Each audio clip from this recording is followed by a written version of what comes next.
नमस्कार। सूचना प्रस्तुतिका लागि मात्रै होइन, सामाजिक उत्तरदायित्वका लागि पनि प्राइम स्टोरीमा तपाईलाई स्वागत छ। म प्रकाश चन्द्र दाहाल। दर्शकहरू, नेपाल जल र जमिन दुवैमा धनी छ। हिमाल, पहाड, तराई सबैतिर जल र जमिनको उपलब्धता समान देखिन्छ। तर यी दुवैको संयोजन मिलाउन नसक्दा हामीले एकातिर जल खेर फालिरहनु परेको छ भने अर्कोतिर हजारौं बिघा जमिन त्यत्तिकै बाँझिएका छन्। अझ अन्नको भण्डार भनेर चिनिने कैलाली जिल्लामा समेत जल र जमिनको संयोजन पटक्कै मिलाउन सकिएको छैन। अर्थात् नेपालको सबैभन्दा लामो नदीको रूपमा परिचित कर्णाली नदी एकातिर बगिरहेको छ भने अर्कोतिर सँगै रहेका हजारौं बिघा जमिन बाँझै अवस्थामा छन्। समयमै कर्णाली नदीमा सिंचाई गर्ने व्यवस्था मिलाउन नसक्दा जल र जमिन दुवै रहेर पनि उत्पादनहीन जस्तो देखिएको छ। यति मात्रै होइन, कर्णाली नदी आसपासका स्थानमा बसोबास गर्नेहरूको समस्या सिंचाई आयोजनाको विकास हुन नसकेकै कारण वार्षिक हजारौं युवा युवतीहरू रोजगारीको लागि विदेश हिँड्नुपर्ने बाध्यता पनि त्यस्तै छ। आखिर सबैबाट सम्पन्न रहेर पनि कैलालीवासी किन विपन्न बनिरहे त? यो हेर्नुहोस्।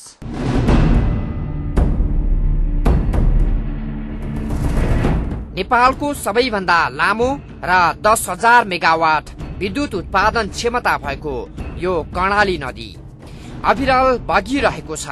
उनलाई मतलब छैन दायाँ बायाँ के हुँदैछ। पानी प्यास लागेर लाखौं जनता मरिरहेका छन् या हजारौं बिघा जमिन पानी नपाएका कारण आफ्नो कोख बाँझै राखिरहेका छन्। सँगै छ यो समथर फाँट, करिब 14,000 हेक्टरको जमिन। यिनलाई पनि के मतलब? मबाट अन्न उब्जनी हुन नसक्दा कति गरिब नागरिकले अकालमा खान नपाएर मृत्युवरण गरिरहनु परेको छ। प्रसंग पानी र जमिनको। यो सिंचाइको लागि मुख्यतया हामीले चाहिने भनेको पानी र जग्गा हो। पानी बिना जग्गा र जग्गा बिना पानीको कुनै सिंचाइको अर्थ हुँदैन।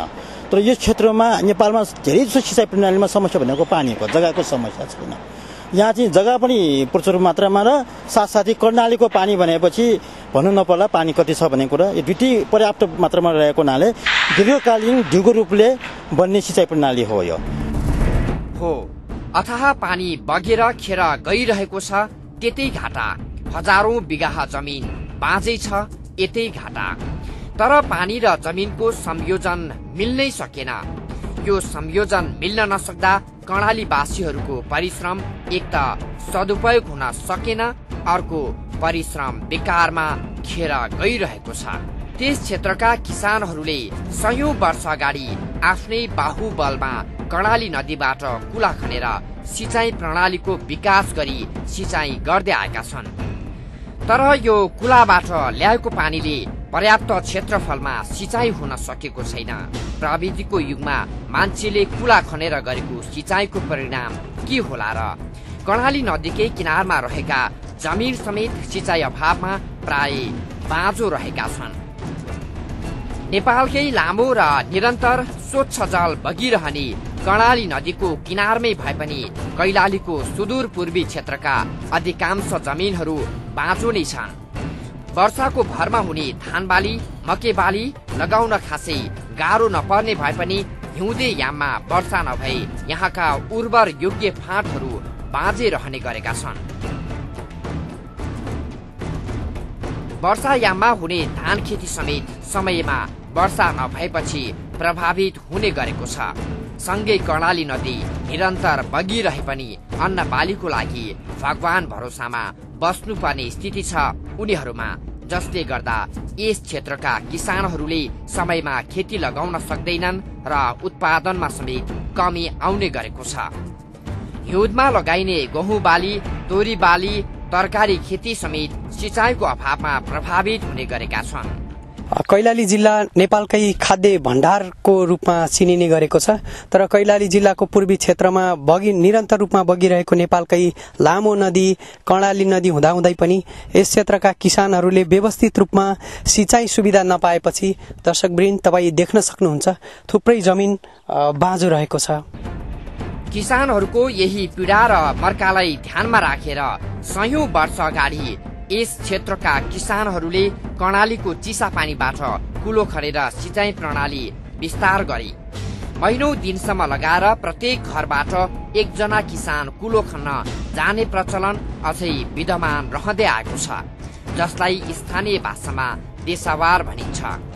कुला खनेर बाँझो जमिनमा पानी ल्याउनको लागि सधैँ समस्या भइरहेपछि आइपर्ने विभिन्न समस्या समाधान गर्नको लागि गाउँमा कुलाका उपसमितिहरू पनि गठन गरिए। गाउँलेहरूले कुला खन्न गाउँमा आह्वान गर्छन् र नजाने घरबाट जरिवाना समेत उठाउने गर्छन्। रानी जमरा र कुलरिया कुलाको स्थापना कहिले गरियो यकिन तथ्याङ्क त छैन, तर सन् 1893 मा रानी कुला, सन् 1903 मा जमरा कुला र सन् 1950 मा कुलरिया कुला सिँचाइ व्यवस्थापन समिति गठन गरिएको भन्ने भनाइ छ। सयौं वर्ष अगाडि यहाँका किसानहरूले कुला चिसो पानीबाट खनेर निर्माण गरेको स्थानीयवासीको भनाइ छ। विक्रम सम्वत 1950 मा यो रानी पद्म कुमारीले खनाउनु भएको हो। त्यति बेला एउटा सानो सीमित एरियालाई लिएर र सीमित जग्गाको लागि सिँचाइको लागि लिएको आज यो नदीको रूप धारणा गरिसक्यो र यसको जुन रानीले जुन आफ्नो रैतीहरूको लागि खनाउनु भएको थियो त्यसको फलस्वरूप आज यहाँको जनताले जुन सिँचाइमा काम गर्ने मौका पाइरहेछन्। त्यति बेला यहाँका किसानहरूले चौधरी भाइहरूले आफ्नो हातले खनेर चिसा पानीबाट तल मुहाना भारतको सिमानासम्म पुर्याइन्छ। यसको खास आउटलेट भनेको भारतको सिमाना मुहाना नदी छ, त्यसमा खस्छ यसको आउटलेट। देसावार गरेर महिनौं दिन लगाउँदै चिसा पानीबाट खनेर ल्याएको कुलाले कैलालीको टिकापुर नगरपालिका सहित 8 वटा अन्य गाविसको 11,000 हेक्टर भूमिमा सिँचाइ सुविधा आंशिक रूपमा मात्रै पुग्छ। त्यही हजारौं कृषकले वर्षौं लगाएर खनेको कुलाको पनि भर हुँदैन। बर्खा लागेपछि कर्णाली नदीले हरेक वर्ष कटान गरेकै हुन्छ। नदीमा पानीको बहाव कहिले उच्च हुन्छ त कहिले धेरै कम हुने गर्छ, जसले गर्दा बर्खा याममा यस क्षेत्रका किसानहरूले बाढीको समस्या समेत भोग्दै आएका छन् भने हिउँद याममा पानी कुलामा ल्याउन हम्मे पर्ने गरेको छ। वर्षेनी कुला खन्नुपर्ने बाध्यता मात्रै छैन, यहाँका किसानहरूलाई नदीमा आउने ढुङ्गा र बालुवाले कुलाको मुख्य मुहान नै सखाप गर्ने हुनाले वर्षेनी समस्या झेल्दै आउनु परेको छ उनीहरूले। 2047 सालको परिवर्तनपछि यहाँका किसानहरूले पटक पटक सिँचाइ प्रणालीलाई प्रभावकारी बनाउन सरकारसँग आग्रह गरे, तर सरकारले स्थानीयको न त गुनासो सुन्न सक्यो न त आफ्नो नाङ्गो आँखाले यहाँको उत्पादन गर्न सक्ने क्षमता नै बुझ्न सक्यो। तसर्थ दशकौंसम्म बाँझै रहे कैलालीका हजारौं बिघा उर्वर जमिन। हो दर्शकहरू, 10,000 मेगावाट विद्युत उत्पादन क्षमता भएको कर्णाली नदी कैलालीकै बाटो भएर बेप्रवाह निरन्तर बगिरह्यो वर्षौंदेखि। त्यही आसपासका हजारौं बिघा जमिन पानी नभएकै कारण बाँझै रहन पुग्यो। कस्तो दुर्भाग्य! सँगैको जमिन पानी नभएर बाँझै छ, उता कर्णाली नदी पानी बाँझो भएको स्थानलाई गिज्याउँदै बगिरहेको छ। अब भने कैलालीवासीले यस्तो पीडादायी अवस्थाबाट मुक्ति पाउँदैछन्। थप प्रसङ्गका साथ ब्रेकपछि आउँछ।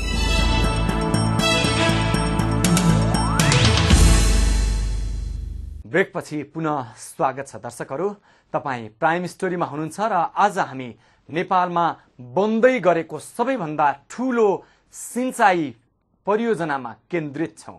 नेपाल कृषि प्रधान देश हो भनेर हामी गर्व गरिरहेका छौं। हामी कृषि क्रान्तिको कुरा पनि गर्दैछौं, तर कैलाली जिल्लाको वास्तविकताले हामीलाई गिज्याइरहेको छ। अब भने 14,000 हेक्टर जमिनलाई पुग्ने गरी नेपालकै सबैभन्दा ठूलो सिंचाई आयोजना रानी जमरा कुलरिया कुला सिंचाई आयोजना निर्माण हुन लागेपछि यथार्थले फरक मोड लिने भएको छ।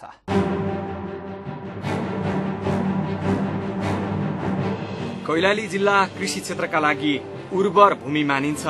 पर्याप्त सिंचाई सुविधा नभएर पनि देशका लागि अन्न भण्डारका रूपमा रहेको कैलाली जिल्लामा उत्पादन हुने खाद्यान्न देशका विभिन्न भागमा बिक्री वितरण गर्ने गरिन्छ। अझ सिमानासँग जोडिएका भारतीय बजारसम्म सस्तो दरमा बिक्री समेत हुने गरेको छ।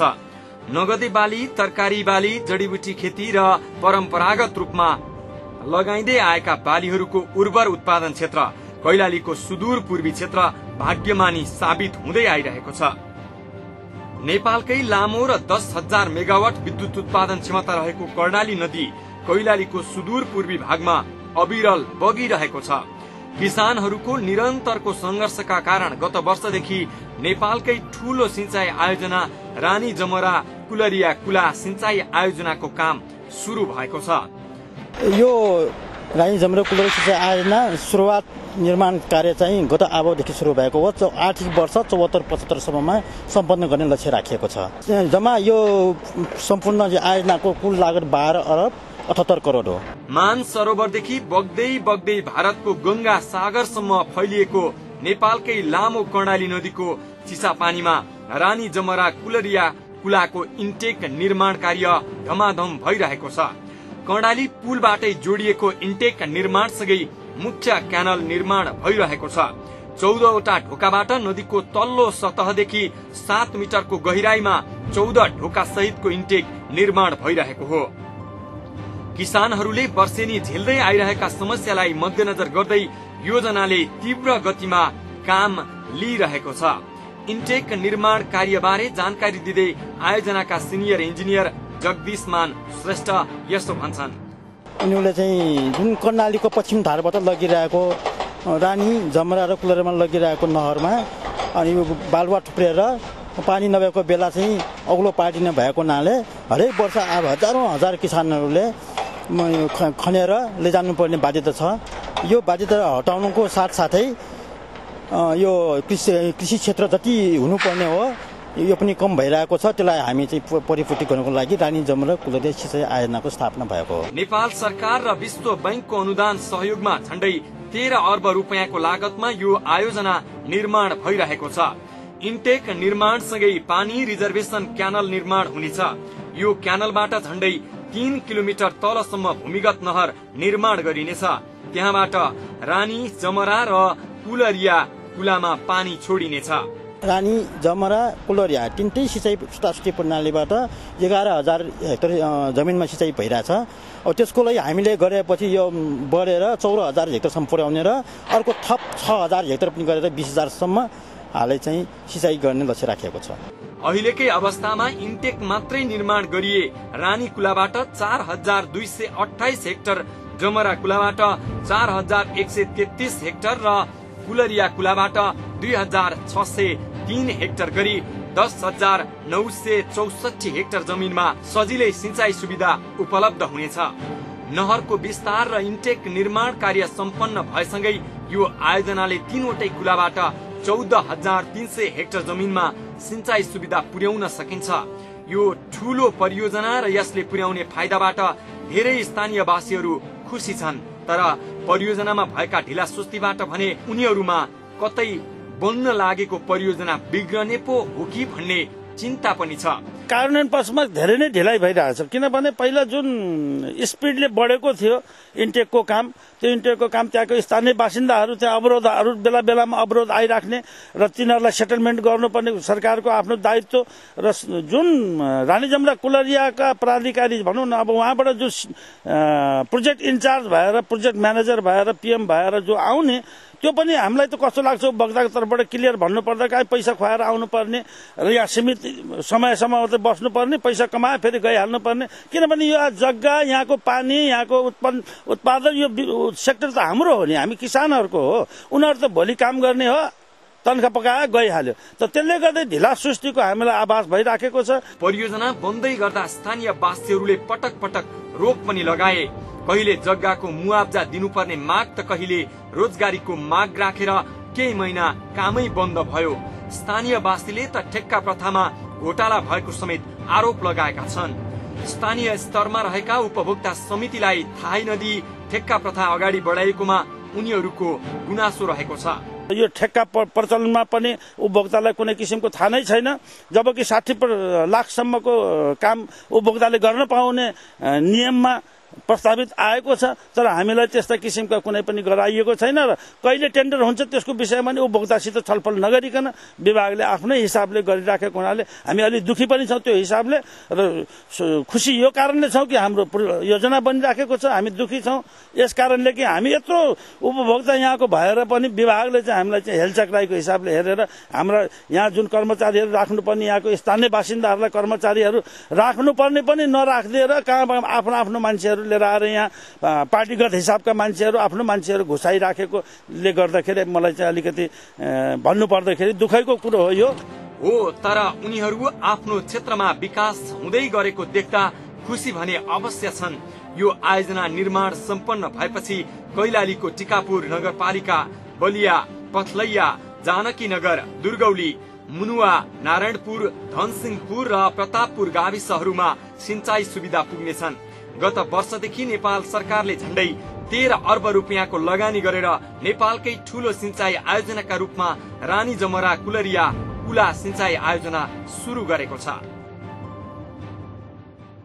हो, विश्व विकास बैंकको विशेष सहयोगमा नेपाल सरकारले 13 अर्ब रुपियाँ लगानी गरी निर्माण गर्न लागेको सिंचाई आयोजनाको काम यति बेला तीव्र रूपमा अगाडि बढिरहेको छ। स्थानीयवासीहरूमा त्यसले खुसियाली पनि प्रदान गरेको छ। उनीहरूले वर्षौंदेखि कुलो खनेर गर्दै आएको खेती अब सिंचाईको विकाससँगै आधुनिक प्रविधिबाट हुनेछ भन्ने आशा पनि गरेका छन्। स्थानीयवासीमा देखिएको खुसियाली र कैलालीमा सिंचाई आयोजना निर्माण भएपछिका फाइदाहरू के हुन्, हामी ब्रेकपछि आउँछौँ।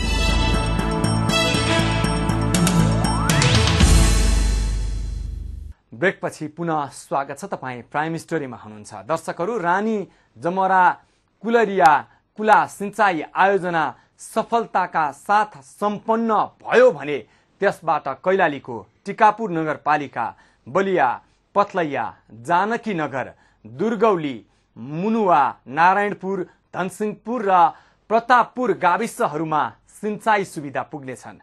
सधैँ भगवान भरोसामा काम गर्नु परेका कृषकहरूले आफ्नै मेहनतले उब्जनी गर्न सक्नेछन्। नगदे बाली, तरकारी, जडीबुटी खेती र परम्परागत रूपमा लगाइँदै आएका बालीहरूको उत्पादन क्षेत्र कैलालीको सुदूर पूर्वी क्षेत्र छिट्टै नै भाग्यमानी साबित हुनेछ।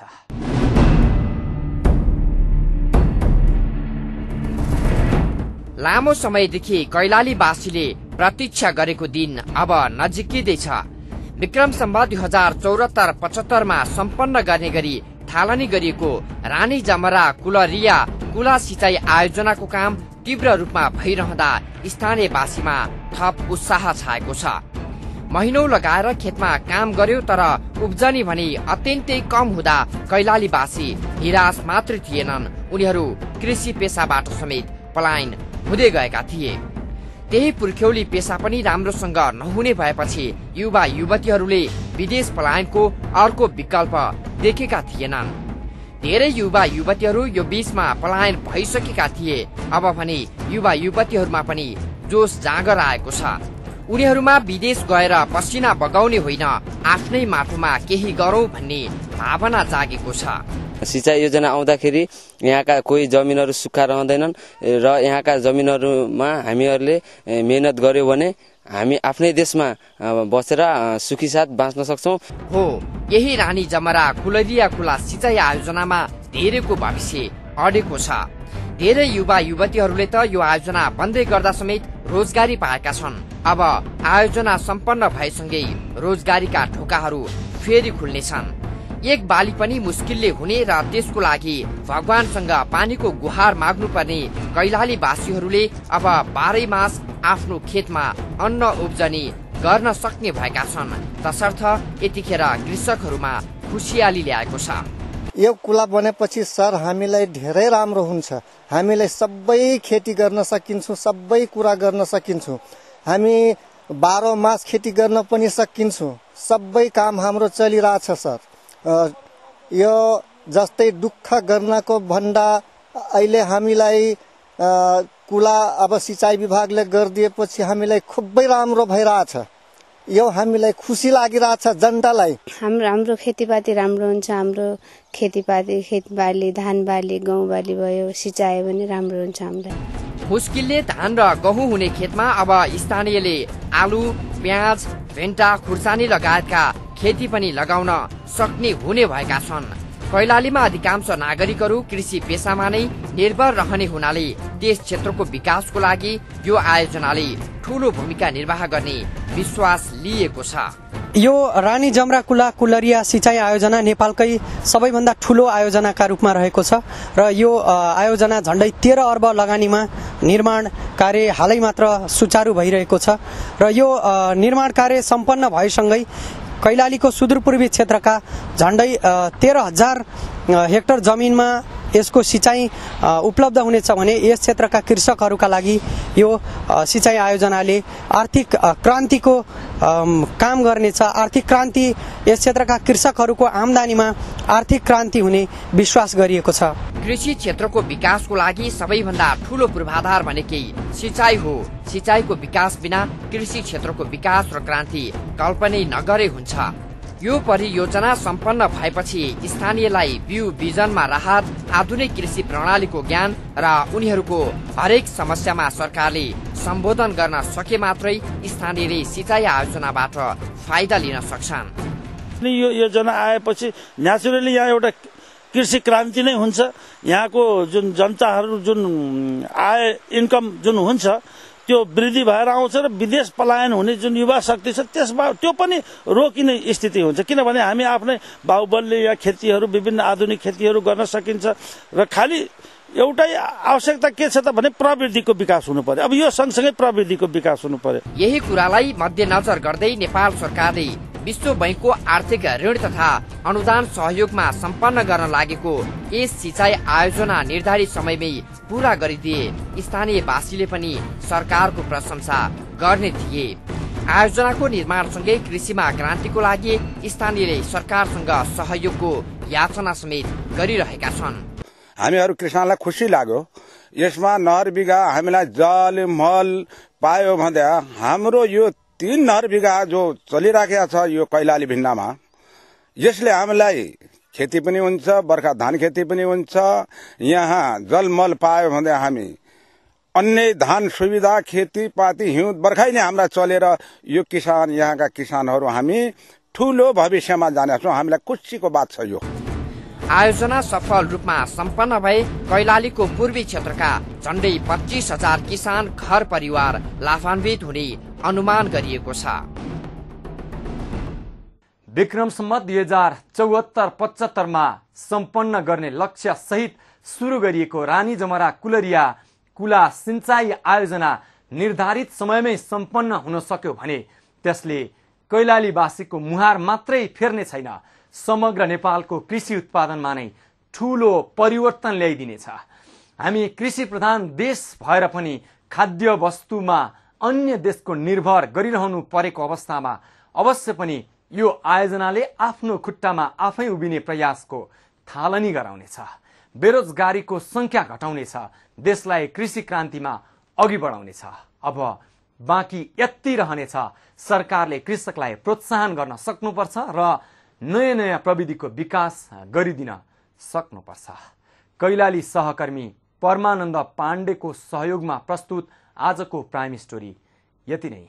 दुबई कारागारमा मृत्युदण्डको सजाय सुनाइएका दार्चुलाका अमर बहादुर बमलाई बचाउने हाम्रो अभियान जारी छ। तपाईँ पनि यो अभियानमा साथ दिन चाहनुहुन्छ भने किस्ट बैंकको खाता नम्बर 05033CA मा आफ्नो सहयोग रकम जम्मा गर्न सक्नुहुनेछ। तपाईले गर्नुभएको सहयोग हामी अमरको मुद्दा पुनरावेदनका लागि लगानी गर्नेछौँ। एउटा निर्दोष नेपालीलाई बचाउने हामी सबैको साझा कर्तव्य हो। सामाजिक उत्तरदायित्व सहितको पत्रकारितामा हामी निरन्तर समर्पित रहिरहन्छौँ। प्राइम स्टोरी सम्बन्धी तपाईँका कुनै पनि प्रतिक्रिया भए primestory@himalayatv.com मा इमेल गर्न सक्नुहुनेछ। आजलाई प्राइम स्टोरीबाट बिदा हुन्छौँ। नमस्ते।